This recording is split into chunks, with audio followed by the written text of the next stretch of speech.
Apa smart shoot? Assalamualaikum. Okey, abang tanya saya CT01 ni dia mai sekali dengan kepala ataupun tak mai kan? Okey bang, yang ni dia mai sekali dengan kepala. Jom saya review kat abang lah. Saya pun tak buka lagi. Okey. So ni dia punya kotak, tunjuk macam ni. Dia punya accessories, kalau kita beli dia tunjuk macam ni.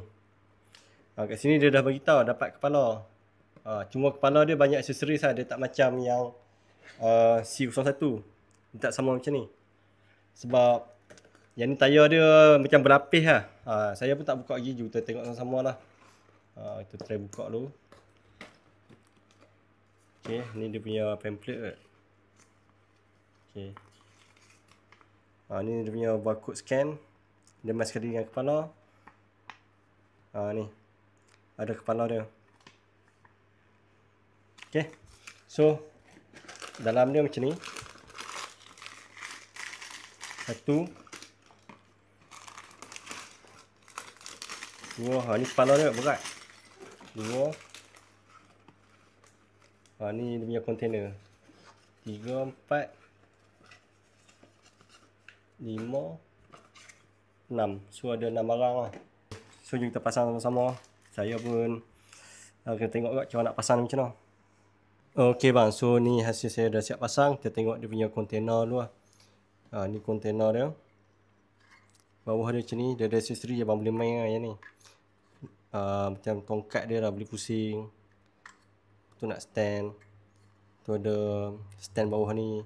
Tayar boleh rolling. Dalam ni macam ni.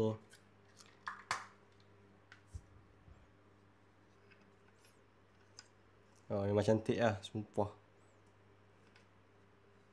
Okay, ni dia punya container. Kita letak dulu.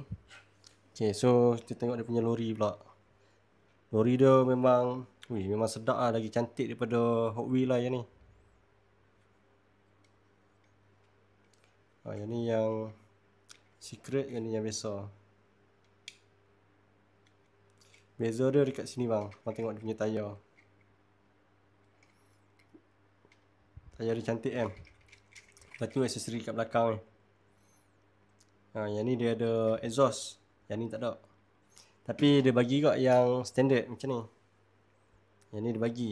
Tapi saya pakai yang ni lah. Smart sikit ni. Macam original Transformers. Depan sama lah. Atas pun sama. Cuma tayar dia lah. Tayar ni cantik je lah. Dia ikut spek lori lah. Okay, kita try pasang pula.